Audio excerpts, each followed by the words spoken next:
talk about a few hamstring stretch. I think hamstring stretch is one of the most important stretch I personally like to practice and suggest people to do so before starting yoga practice.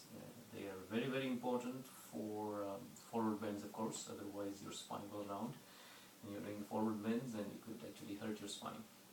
But I also feel that they are very helpful whether I want to do backward bends or even inversions. It engages the whole body, firming up the legs, stretching the back of the legs from hips to heels is it's just very powerful and wakes up the whole body.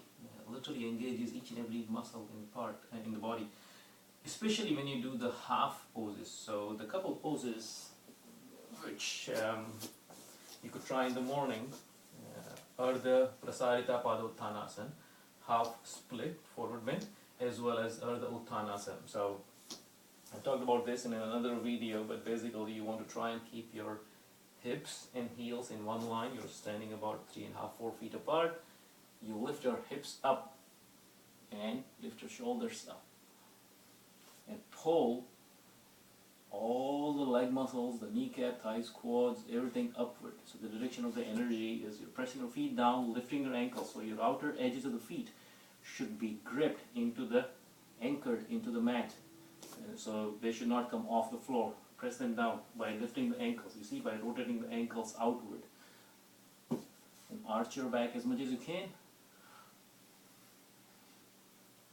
If you keep your back arched like this, instead of this rounded, then your back muscles have to be engaged. They are lifting the weight of the upper body. So, as I said, the whole body kind of wakes up here. My arms are engaged now too.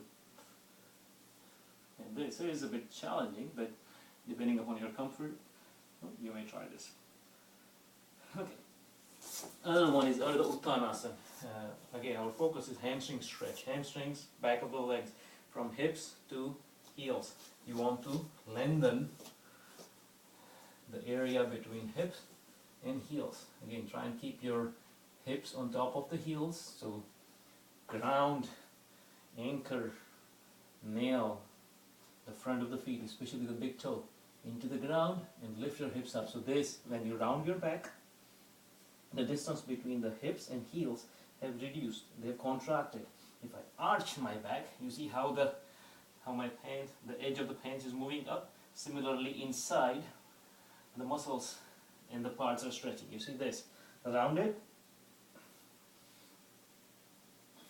lifted. You see the stretch comes from inside. You feel it in the skin, but it all comes from inside. So here is Ardha Uttanasana. Ardha Uttanasana you may also do with the wall. So you could stand and you can adjust the distance as you like. You stand a little bit farther away from the wall, barely touch the wall, so don't lean on the wall, don't be too far. Again, keep hips on top of heels. So I only have my fingertips on the wall and I keep lifting my hips up. This is a little bit easier. If you want to do a little bit harder one, you stand about 3 inches, your heels about 3 inches, so hips touch the wall. And depending upon if you want to do a bit easier, you may move your feet say 5–6 inches away from the wall. And again the same thing, lift your hips up on the wall. Climb your hips on the wall and lift your shoulders up. You will feel the lengthening in the back of your legs. Keep pulling the kneecap up. Remember we talked about pulling the kneecap up in one other video, so you're not straining the knee joint here. Now my middle back is very well awake. The basic principle of hamstring stretch is when you keep your legs straight, so don't bend the knee joint, and you keep your spine straight, so don't round your back, and if you bend forward, you stretch your hamstring. Okay, let's see with the chair. So let's say I keep my left leg on the chair or a dining table or a couch, depending upon the height that you're comfortable with. The higher, the more the stretch. Right? I'm going to lift my arms up in order to keep my spine straight. You see my arms are touching my ears, so I'm not taking them further back. I'm pulling my stomach in to keep my spine straight, and then if I bend forward, there, I have hamstring stretch. Now you see I'm not pushing my toe away. I'm keeping the toe pointed up. My goal is to stretch the back of the legs from hips to heels, right? So I keep pulling, and then again I am also not bending the foot at the toes like this. I'm bending it at the ankle. You see, this is the ankle movement, and this is the toe movement. And when you do this, you kind of cut off the blood circulation and you're becoming stiff. I'm firm here. You see, I'm not controlling this part, I'm controlling this part here, this joint, okay? And spine straight. So if I were to round my back or bend my knee, then there is no hamstring stretch, okay? You have to keep the leg straight and spine straight and bend forward. So when you do the forward bends, the first thing to touch lower body and upper body should be your stomach to thigh. Stomach to thigh. There. That's the hamstring stretch. Right? So you can do this with chair, dining table, stairs. Let me show a couple of supine, lying down hamstring stretches. In one other video we talked that there are 3 factors: weight, balance and stretch. If I were doing a hamstring stretch standing, I would have all 3 factors. Now, when I lie down, I don't have to lift weight. I don't have to worry about balancing. All I'm doing is stretching. So remember, leg straight, spine straight, bend forward. In the standing one, the spine went forward. In supine one, the leg comes forward. This is Supta Padangustasana. Supta is supine, Pada is leg, Angusta is big toe. So this. If you are not comfortable, not able to lift the toe, this is what the belts are for. However, don't do this. Don't bend the elbow. Use the props only as much as needed. So stretch your hand to the fullest. And then for that 1 inch or 4 inches, whatever it might be, use the belt, use the prop. Nice and gentle. Keep pulling it towards you.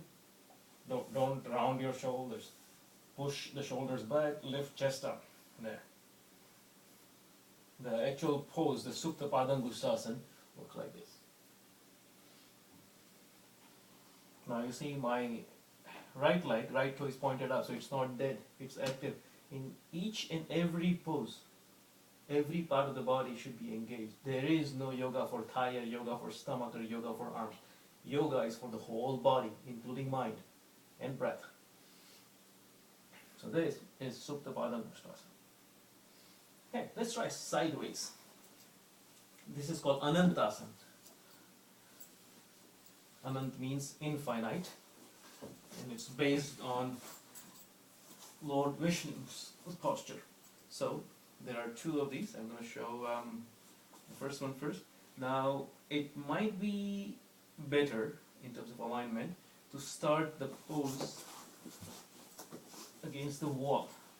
So here's the alignment. Like your elbow should be straight as far out as possible. So in this case, maybe 1 inch from the wall. My back, both the hips are on the wall, are touching the wall. I am keeping my left knee bent in order to balance. Although if I'm touching the wall, then I don't have to worry about keeping the left knee bent. And when I pull this, that's Anantasana. Again, if you need to, use the belt. If you're comfortable, pull the toe. The key thing, if I were to do this in the middle of the room, the thing that I want to remember is not to lean too much forward or too much back. You see, there should be a constant balancing challenge. Keeping the left knee bent makes the balancing challenge a little bit easier. But there should be a constant balancing need. I have to be awake, I cannot fall asleep. Otherwise I'll go on the back. So, stay on the side of your body. Stay on the side of your body. So that's one. The second one, if you would like to go a little bit further, if you're comfortable, is left hand, right foot, and there. Again, the whole body is engaged, not a single part is dead.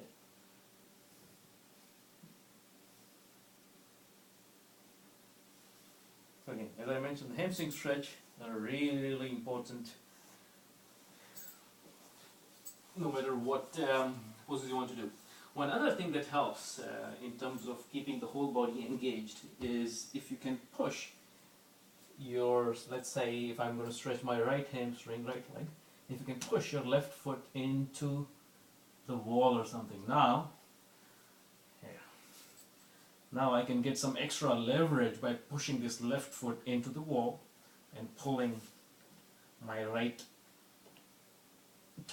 foot towards me. Again, I'm not bending the knee. I'm lifting chest up.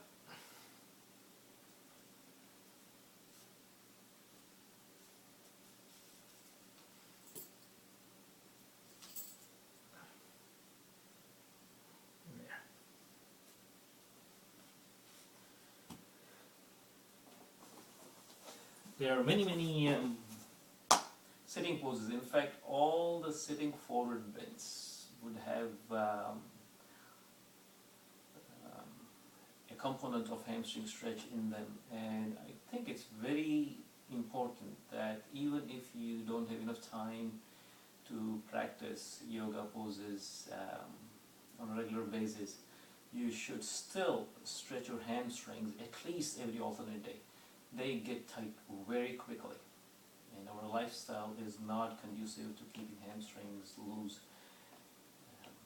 For people who do any leg exercises, any leg sport, walking, running, jogging, basketball, soccer, it's very important to stretch the hamstrings before you start your exercise.